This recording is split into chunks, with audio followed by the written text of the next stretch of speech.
So sa atong part 2 no, ang last na itong hisgutan is unta mentality. So ayaw na lang unta mentality. Ang sunod is pirmi magsalig sa pamilya. No, kung ikaw aduna nag-able na ka, aduna kay kompleto nga kamot matati, lolo, lawas nga nindot. So ayaw na pud sige salig sa imong mama ug papa, ayaw na pud pagsalig sa imong igsuon, ayaw na pagsalig sa imong mga magulang or sa imong mga manghudman. Tama kayo, tama kayo. Kasi mo yung napod mo nga, dili lagi ko pungkol, pero kuan manggod ka nang sa tawag gani ka nang kapoy mo kayo. Nindot kayo, nindot. Ayun na, sige salig sa imong pamilya. Dapat isa na sa imong mga dream. Charot, dream good. Sa imong mga goal nga. Sa 2023, dili na ako magsalig sa akong pamilya. Kundi, ako na ang maghatag sa ila. Lami ra ba kayo na sa feeling na ikaw ang maghatag kaysa tigdawat ka? Kaya usahay, pag tigdawat ka, usahay, masilo pa ka. Kaya na bang feeling ni mo hatagan ka o niya wala day ka gihatagan or feeling ni mo na kay gi-expect na mas dako nga ihatag pero maura di ay kay tigdawat ramang ka, tig-consume ramang ka. So, usahay, sakit siya. So, dapat ikaw tig-produce, no? I-mindset na nimo nga tig-produce ka. Ang mga malambuon nga tao, kay katong mga producer. Mga negosyante, mga producer na sila. Sa imo, ako kay kuan is, ayaw na pagsalig sa imong family. Sunod is, ayaw puro istorya o walay gibuhat, no? Ayaw na sige istorya, usahay ang hambog nato driya, na pataas ay ihi. What? Ako gani ay, kuan lang ako, story lang na ako, no? Before na ako ipabalo sa akong mama, o sa akong nanay di ay, before na ako ipabalungan ako business is, kuha na, 9 months na siya. 9 months na nga nag-operate ang akong business. Siyempre, na-feel na ako, na proud akong nanay. Siyempre kay, di ba, 9 months, wala na ako saya gitago tungod kay di ko gusto na makatag. Kundi gitago na ako sa ilaha kay ang gusto na ako is, before na ako siya maipabalo sa kadaghanan, kuha na siya, kanang profitable na siya. Na wala gitawag galit nila, no, nga, ayaw kayo sigsabab kanang let your success be your noise. No, ayaw sige hambog sa mga kaugalingon ng uban pa ni. Wala pa gani ha, wala pa nag-start, nag-ingon na dayon nga. Na akong plano lagi kay ingon na ani lagi. Tapos kapag kamugkuan ko, ingon na dayon. Ug sa dihang, no, puro ra istorya, wala pa gibuhat, wala pa gani nakasugod, no. Wala pa gali nakapangita og ikakapital. Puro ra istorya ang gibuhat. So undangin na imong buhaton sugdi na. Iwit na ng istorya.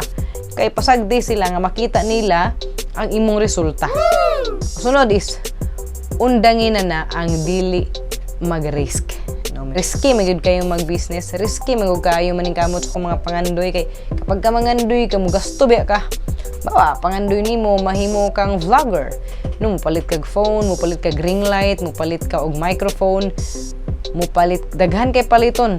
So meaning mahadlo kang uban mingon na pud ayon nga gasto-gasto ra na siya. Well, kung pangandoy nimo siya, gasto man, ba? Hindi ka magasto, gasto gani ka mang libre sa lain, di ba? Nadili nimo na pangandoy para lang ikahambog nimo sa imong kaugalingon. So, ang ako lang, mga kalambo, no? Dapat ang imong mindset ba mo nang ginaplastar karon. Yeah. Hinumdumin ninyo ang mga kalambo nga dapat ang mindset una nimong plastaron before nimo mabuhat magkaresulta ka. Kaya nagali ginatawag na ingon ni MJ ni Marco. Ngayon siya na. Your internal world creates your outer world. So meaning magsugod yun na sa ugat. Kapag maplastar nimo ang ugat sa imong kinabuhi, mamunga na siya sakto. So ayaw na ang kanang puro ka kahadlukan, mag-risk. Parihara po ni gayna sa ma-fail, mahadlo ka ma-fail. So mahadlo ka mag-risk tungod kay adili ka mag-risk tungod kay mahadlo ka ma-fail. Risky man gyud ang usa ka butang. Tanan man risky, no? Risky tanan sa kinabuhi, tanan risky. Pero natay gitawag nga calculated risk. So meaning imo nang compute-undaan kung kini ingon ani mahitabo ni tan-aw na lang mo galing nang natoy pagtuon nga kung giingon sa inyo tun-anan nimo kung sa advantage, sa disadvantage, what if kini, what if kana, no? Pero sa pinaka-ulahi ana, no, sa pinaka-tumoy ana, pinaka-bottom di ana, bottom line pa di ana is ang positivity yun, no? Dapat ang imong energy for improvement, for kalambuan, yung ana yun dapat ang imong energy, no? Dili ka ako gali ka ang energy na ako is to the highest level good na siya. The more ko nga na fail, the more ko nga nagigil nga, no? Kay murag akong gina-prove sa self ba nga dili ni pwede nga sige ako ka-fail. Kinahanglan gyud usa to ka quote man gud ako nabasahan, no, katong ingon nga I want to see myself, no, when I don't give up. No, so nindot tay siya bitaw, no? tan-aon daw na ako unsa kay resulta kung dili ko mag-give up. Unsa kay result? Unsa kay feeling? Unsa kay result? Pohon 5 years from now kung dili ko mag bisag na naghilak-hilak ko ato mga kalambo no ni hilak kapila ko naghilak. Kapag na fail ko ato mga panahon na fail ko. Hilak-hilak po gusto ng kabalo pala. Bitaw, mo lang to siya, no? Pag take mo risk, kahit tanan sa kinabuhi mag-risk gyud ka. No, pag galing magugma-gugma magani, risky magaling na, masakitan magaling ka, mabuang, maguba magay mong kalibutan. Di ba? Maguba imong kalibutan, gugma lang na. The more na imong pangandoy. Tunis ya. Para dili kayo ka adihado ba, no? So tumoy og wala na ilain pa, no? Nang last pan di last. Walay saktong goal o rason sa kinabuhi, no? Para gyud mabuhat to nimo tanan dapat committed ka. Nagali sila giingon nga kapag interested ka, buhaton nimo siya, no? Buhaton nimo siya. Interesado man ka? Baga na pa interesado ka mo dato. Oh, interesado ka. Kanang mga tao nga interesado, gusto nila mahimong looking rich, no? Pero kapag committed ka, you're planning to become rich. Wala kay pangandoy sa kinabuhi, no? Sa 2023. Doon na kay pangandoy. Ayaw pangandoy nga mura kag dato lang tanawon, or mura kag representable tanawon, mura kag artista tanawon. Goal guni mo nga artista jud ka. Di ba? Wala kay goal ba? Kay kapag wala kay goal, wala mo kay direction. Mura ra na og moingon ka ba nga gusto ko maligog white sand. Asa nga white sand? Daghan white sand, Boracay, Siargao, Surigao del Sur.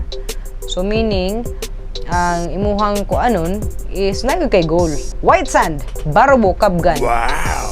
O, di ka balo na kaon sa imong sakyan, sakay kag bus, sakay ka ni ini, para maabot ka ana, o di ma, ang imong goal, kanang goal ba, murag target nimo ba? Kaya kung wala kay saktong target, limbawa be, aduna kay pana. Tapos mo pana ka sa, wala kay target sa kanang kuan ra siya, kanang hawag ra kaayo nga lugar. Bisan pa ikaw pinaka-uptake, ko wala kay target, asa may maigo nimo, wala kay maigo kay, kuan ra siya, di ba? Kanang empty ra gani ang space, di ba? Pero kapag ka naka-target to, ay isa ka punuan. Igo gito nimo, sumoto yung goal nimo. So dapat aduna kay sakto nga goal. Unya, aduna po kay deep nga reason. Why? Why nga imo nang buhaton? Kay kanang atong why, mao magud na atong commitment. Mao na kanang kuan ba nga magkinaunsa ganahan kag sa dili, buhaton nimo na kay pangandoy nimo. Mukuan kag sa dili kanang nasakit ka o wala, mo sakripisyo ka. Ana ba tawo ka namang dili ra nimo siya buhaton tungod kay bakante ka, dili ra nimo siya buhaton tungod kay wala ka gikapoy, kun dili buhaton nimo siya bisag busy ka imo isingit, bisag kapoy ka imong buhaton, bisag wala ka sa mood, magpaka-mood ka. So yung ana kapag ka gusto gayud nimo.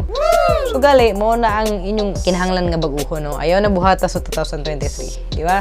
Kung magbago man galing ta, ato pa din kamutan nga magbago ang atong kinabuhi nga magmalambuon. Kaya ang kalambuan sa atong kinabuhi maoy susi para sa atong kalipay.